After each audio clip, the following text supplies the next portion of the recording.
Welcome back to a silver lined relaunch. And you know, when you meet somebody and you have that connection where you just know that there's going to be this like explosive conversation. Well, you guys are the beneficiaries of this. This is going to be so good. I've got Kris Plachy in the house, and we have already had numerous conversations, but today is going to really tie it all up, put that package together and deliver it to you listening.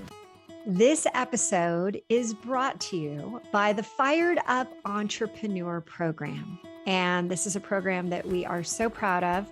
The results have been downright remarkable. And we want to invite you to get a glimpse of what it is like inside this program by inviting you to participate in the Business Bootcamp, which is a 5-day free event, and get involved with this because the pearls that we're going to be sharing each and every day are going to be the foundation for allowing you to make money, keep the money, grow the money, and strengthen not only your business, but also yourself. So please take advantage of this and join us at our next boot camp. You're listening to the Silver Lined Relaunch, and I'm your host, Hillary DeCesar, award-winning entrepreneur and transitional coach. Each week, I'll invite you to tune into inspirational stories, revealing how you too can turn ordinary experiences into the extraordinary. Feeling stuck? I'll share step-by-step strategies to fuel your ability to experience a life where silver linings are both abundant and possible. So, Kris, welcome to the show. Thank you so much for having me after all of our technical problems, right? It really is funny. My technical problems. But I got to tell you, sometimes the ones that we fight for the most, that we wait for the longest, end up being those ones that over deliver, which I am fully in expectation around that. So, all right, super excited. But Kris, okay. Yes, let's do it. For those people that are like, all right, crazy, who is Kris? Can you share with us who you are and the journey that has brought you here to talk about your significant relaunch and really how you are who you are because of the silver linings that came from it? Oh, that's such a great question. Okay, so I'm Kris Plachy, and I coach female entrepreneurs on how to lead and manage teams and deal with all of the drama and challenges that come with that. So I've really had two significant, what I would call relaunches in my life. One was sort of that relaunch from being a corporate leader to becoming an entrepreneur and really repurposing myself and figuring out how to take what I learned by leading teams and companies with all these resources to doing that on my own and figuring out how to help leaders all over the world do that. And it was a really difficult launch to go from the security of a business that pays your salary and has benefits. Steady income. We talk about medical insurance, just to name a few. Just a couple. Well, eye insurance, stuff that you just, entrepreneurs are like, what? Eye insurance? Yeah. And the terror, right? The real fear. But for whatever reason, I think I really am a big fan of Elizabeth Gilbert's Big Magic book because she talks about how we're all sort of kissed with ideas. And I just got that young, honestly. I took my first coaching course when I was 24 years old in the early 90s. And I thought, this is what I want to do. But I had to work a long time before I was ready. But I was haunted. Okay, so I have to ask, who was the first one? Who was your first coaching course you took? Rich Fetke. Oh, okay. He was in the Bay. Yeah, he lived in Moraga. And I don't think he's a coach anymore. I think he's a realtor, but I don't know. I could probably look him up. I reached out to him a few years ago and said, "Hey, you changed my life when I was 30." Isn't that awesome though? Yeah, but he was I was just like, "Oh, wait, you do what? You get paid?" He had this beautiful house in Moraga and he coached people every month for $500 and he was making like $25,000 a month. And I thought, no way. I want to do that. Right? Yeah.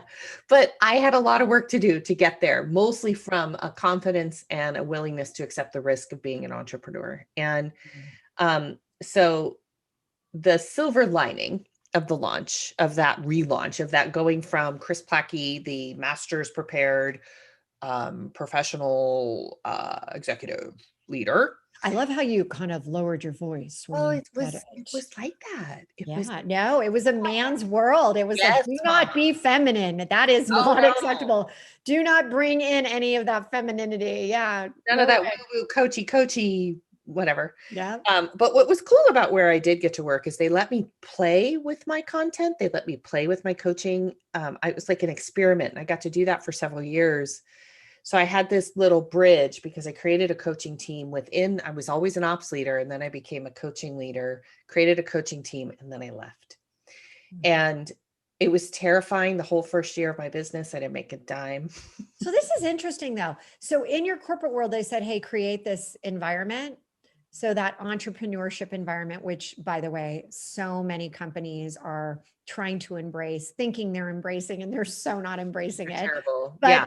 But you really crafted this early on and then Yeah. said, wait a second, I really love what I'm doing. I need to do this on my own. But as you said, you had to have the confidence and accept the risk, right? Because a lot of times that risk means that you are on the fence, not believing that there is going to be a reward. No, you're all in on yourself. And we were, my husband and I thank God, if I hadn't been married to him, I wouldn't have done it because he believed in me a hell of a lot more than I did in myself. And he was like, no, I love to hear that. we're going to do this. And so I raised my hand. The company I worked for was going to start doing massive reorg. And I had some feedback from my COO. And she said, it will behoove you to go first. And I knew this because I had done some outplacement work in the past. So I raised my hand and I called HR and I said, I'll be in your first round. And I got the best package because and my husband said, let's do it. And so we sold some of our retirement savings. We cashed it in just so we could live for a year. And it was very scary. And there was not a lot of, this was in the early 2010s. And before we really, because we're in a place now, if you're a woman and a laptop and you have Wi-Fi, man, let's go make some money. Like there's no doubt in my mind. 10 years ago, that was not what we were believing yet. We weren't there yet.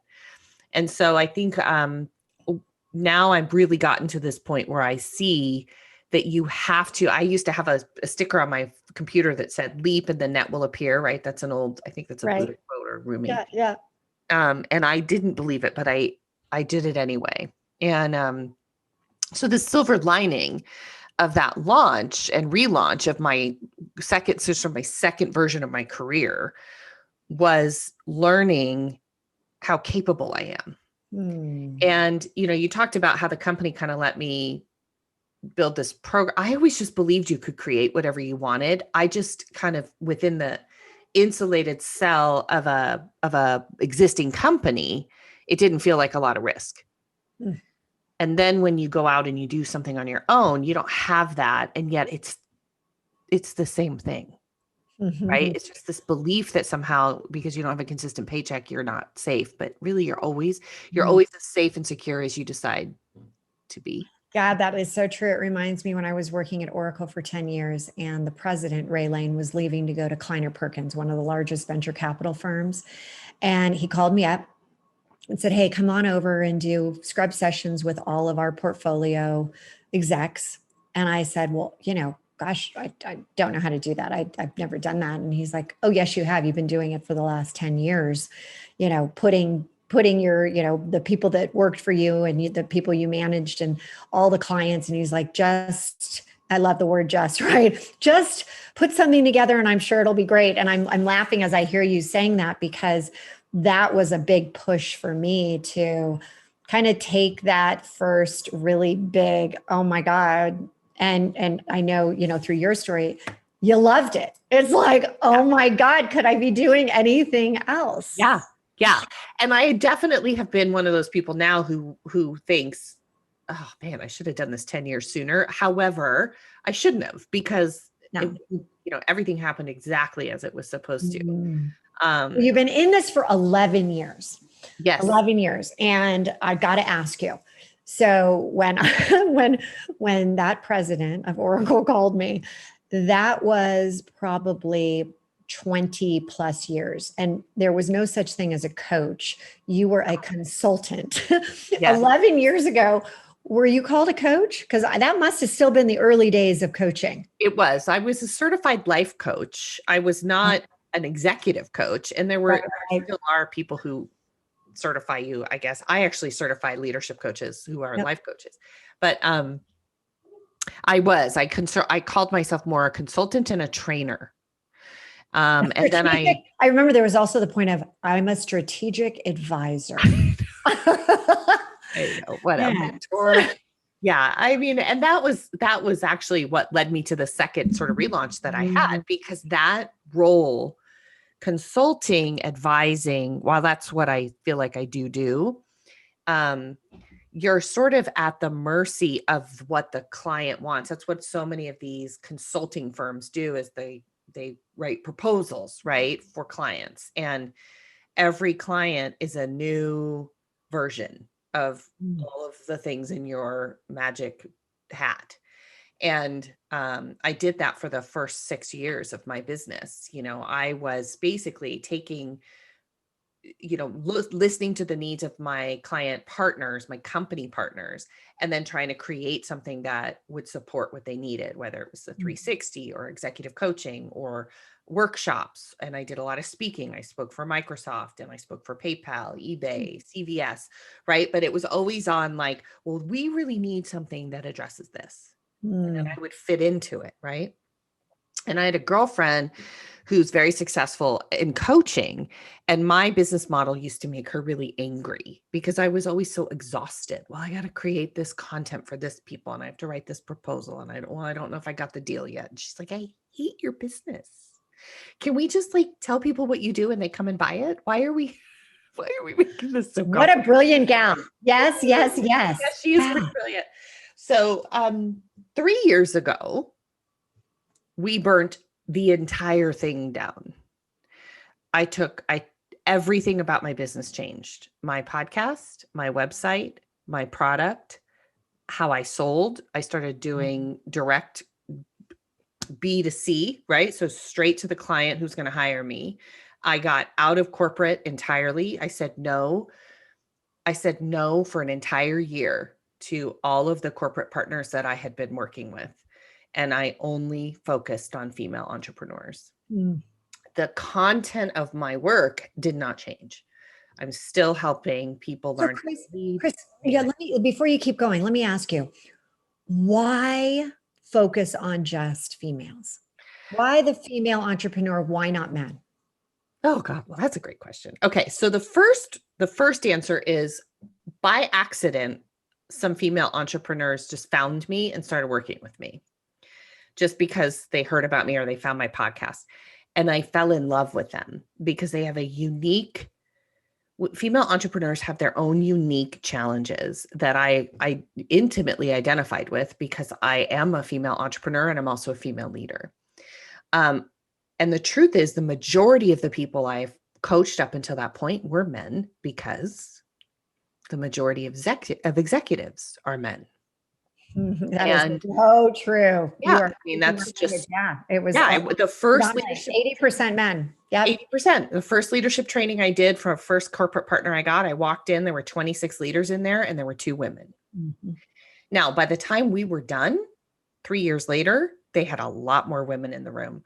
But I just believe that women are uniquely qualified to be exceptional leaders, and they don't have the same access or belief system in themselves that they can lead and be who they are. I think men are taught from the time they're born that they're just leaders, like men get to be the leader.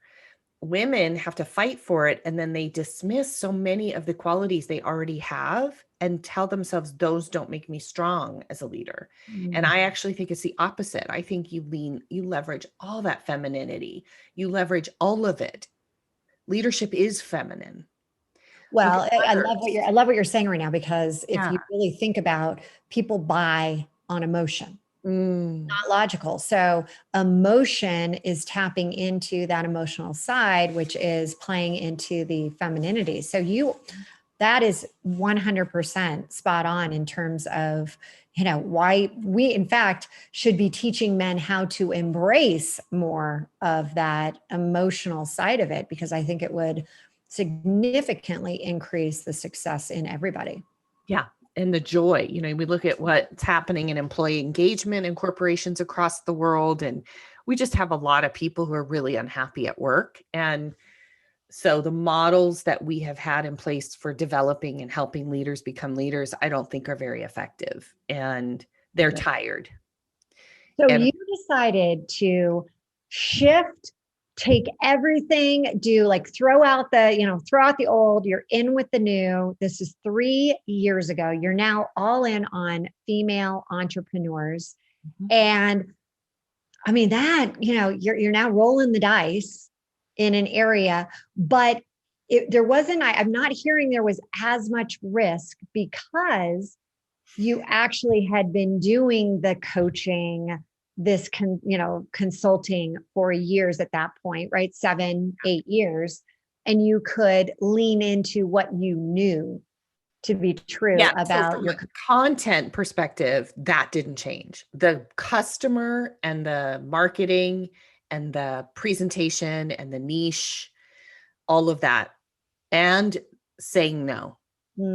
Saying no to, hey, can you come do this workshop? No. Can you do this leadership series again? No. I used to teach for UC Davis. No. I stopped everything. So that I went through about a 4-month period where I didn't take any new revenue, because I was prepping my business so that I could start coaching exclusively female entrepreneurs. And I had to totally rebrand as the coach who supports that client exclusively. And then of course, the more I only focused on that client, the more I have such intimate understanding and knowing of the challenges that women face, especially women who are kind of in that $2 to $5 million place with their business, where they really are relying now on team and they don't know how to build, manage, coach, fire, hold people accountable, deal with all of that sort of leadership angst that comes with extending your results to others. You said that you really got clear with your niche and how you could then focus and lean into and you're even giving great examples. Can you share with people out there that are listening that the importance behind narrowing down? Because so many of us think, oh my God, we can, I could sell this to everyone, could benefit from my product. But share with us why you think that is absolutely the wrong approach. Oh my gosh. Well, first of all, just proof. Right? My revenue is four times what it used to be. Even it'll be 5 or 6 by the end of this year. And that was when I was doing everything for everybody. I made 5 times less. That doesn't make sense, right? But then as soon as I get narrowed in on my niche, I talk to her. And the thing I hear the most from my clients, because it's, the women who have successful businesses, who make good money, don't have a lot of other women they can talk to about it. So true. And yeah. And so, I'll never forget one of the first women that I worked with privately because I did go straight to just private coaching, which now I don't do anymore, which is interesting. But $75 million business, and beautiful woman, inside and out, comes to the call and she says, I can't, nobody gets it. Nobody gets it. I don't have anybody to talk to. They don't feel, none of my girlfriends are like, oh, poor you and your $75 million business. My colleagues, I can't deal with my problems with my employees. And so really that women go through, and I think it's an identity management as much as anything else. Like, it's okay to be successful and own your voice as a leader. And so the more I got clear about that niche, the more the women who really need that hear me. And you know what the best news? The women who don't want that, they also hear me and they don't hire me. So, and I love that because now the women, I just finished a group today and one of the women said, like, this space is so safe for me. And that's what I want, is those women come in and they're all in. And the women who don't want that, that's okay too. You go somewhere else. There is a place for you. There Yeah. is. And, you know, we both are in the same space, right? We both, you know, talk to entrepreneurs. I think that I'm focused a little bit more on that foundation, right? Yeah. You got to have Yeah. that foundation when you're trying to either launch or relaunch a company. And I always am like, I'm always talking about the fact that sometimes when you have that rapid rise, more people pull back, more people, and you certainly can't talk to your board members, your advisors, because they're the ones that are watching you so closely. You might have raised money from them. You might have had, you know, these times where you're going to go out and raise more money. And the last thing they want to know is that you don't know certain things. But tell me what you're finding these days, because it is lonely. You can't talk, you can't share. Your friends don't get it. Your family think, you know, they just want to see more of you. Your business is pulling you in a different direction. How do you help people with time management? That's a good question. We were just talking today about systems of freedom in my program. And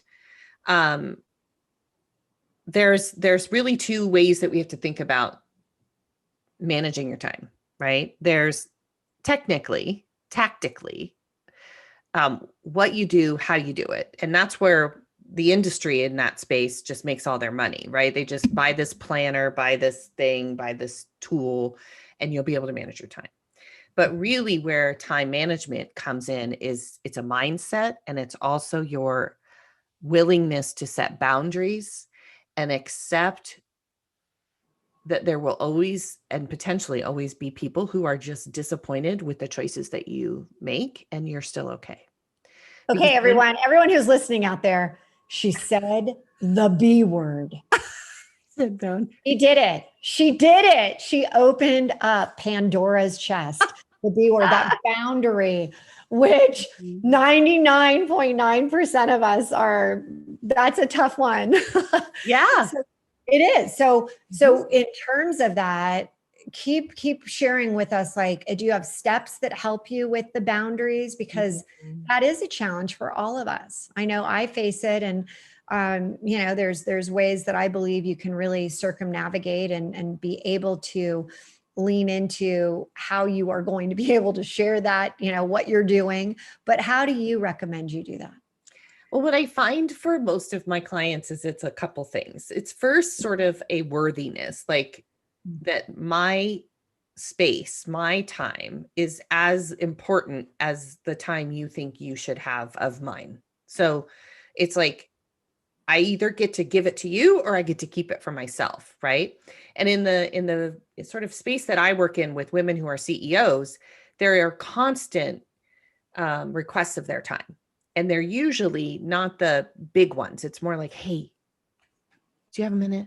Hey, can you help me make this decision? In fact, could you just make this decision so that I don't have to make it? And it's just this on repeat, right? And can I just throw something off of you? I just have a quick, let me just.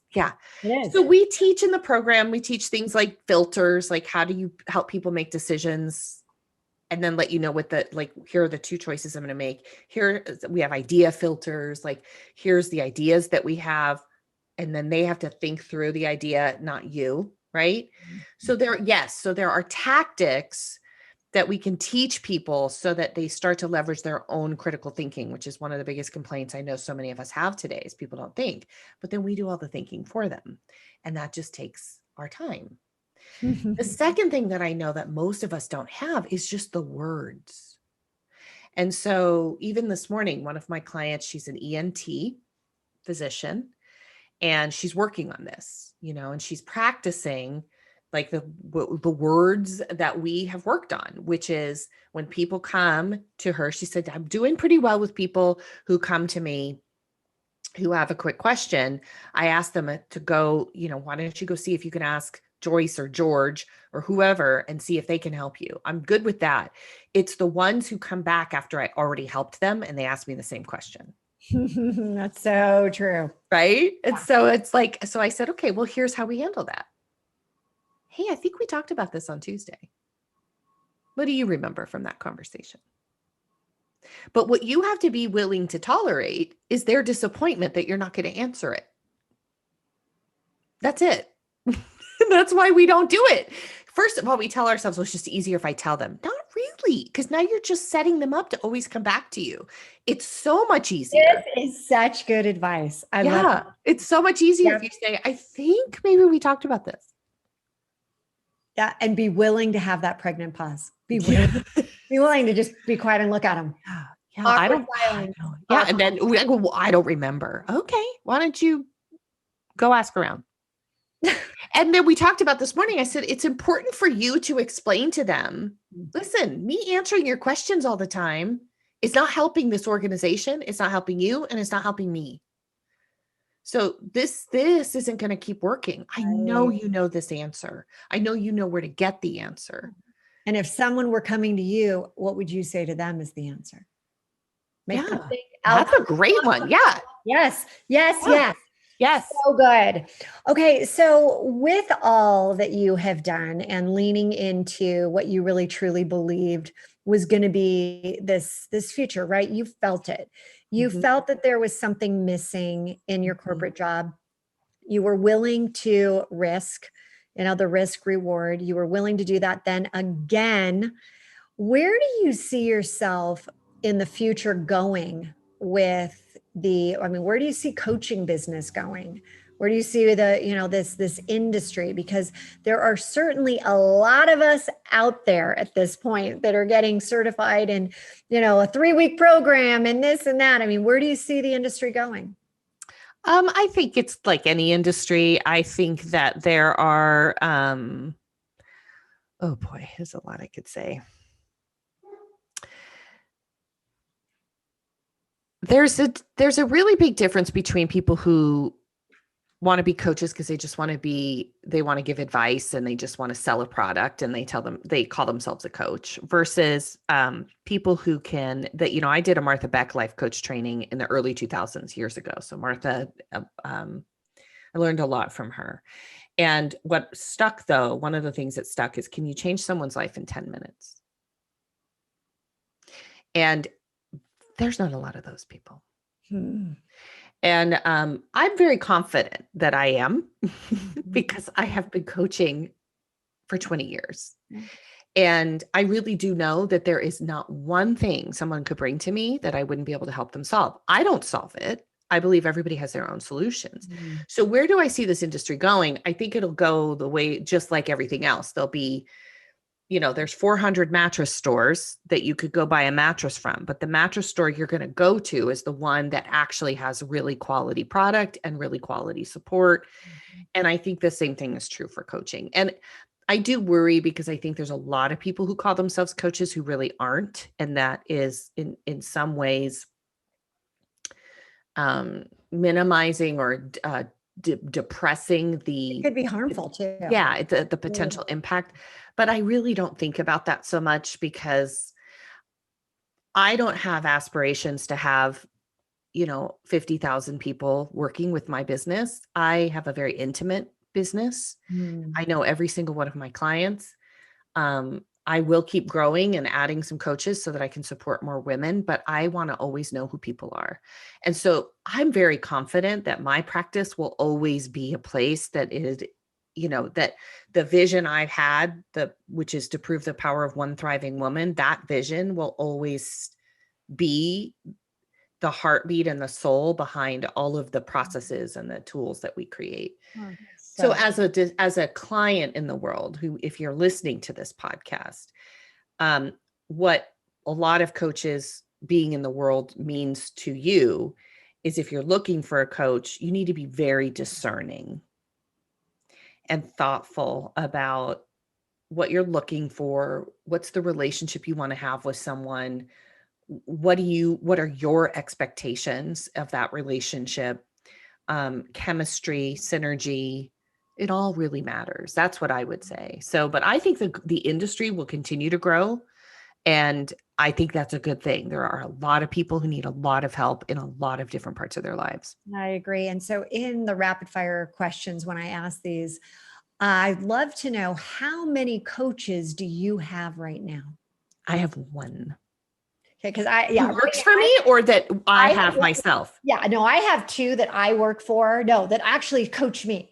I have one. Yeah. And I have two right now, and two different areas. And it's just, I always am the biggest advocate. Yeah. Everybody should have a coach. Everybody should have a coach. Everybody. And so I love that. And then when you think about areas that are most surprising when you have people, what's the top area that you find yourself coaching around 9 out of 10 times? You go back to this specific topic. Oh my gosh. Dealing with the tenured employee who no longer does their job. And argues and gives up resistance and doesn't want to change. It just happened again today. Every single one of my clients goes through this. Yeah. And it's the hardest one. Yeah, I get it. Yeah. And then I always ask, what is your favorite beauty product by name? Oh, what did you just say? Beauty product? Beauty product by name. What's your favorite one? Well, right now, my favorite is my lotion. Oh, what kind? It's Kai. Oh, does it have that very unique smell? It also comes in a perfume. Yes. So I have it upstairs as well. And I sell it at the Ritz. Yes. Yeah. Love that. Mm-hmm. And I also always love to ask, what does a powerhouse of possibility mean to you? A powerhouse of possibility is every one of us. Like each one of us is a powerhouse of possibility. No doubt. Yeah. And Kris, if people are just like, yes, I got to reach out right now, I've totally connected, how can they find you? I think the easiest two ways would be Instagram. Everybody's on Instagram right now. So Kris, it's at Kris Plachy Coach.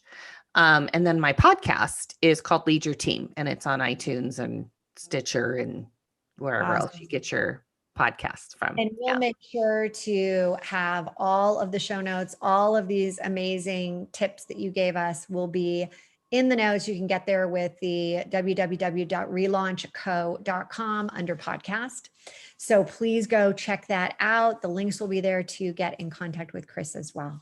Kris, thank you for being here. So it's awesome. my pleasure. Thank you. I loved your take on the industry. I loved what you've done and the ideas that you shared with us around, you gotta be willing to take that first step. Yes, it's risky.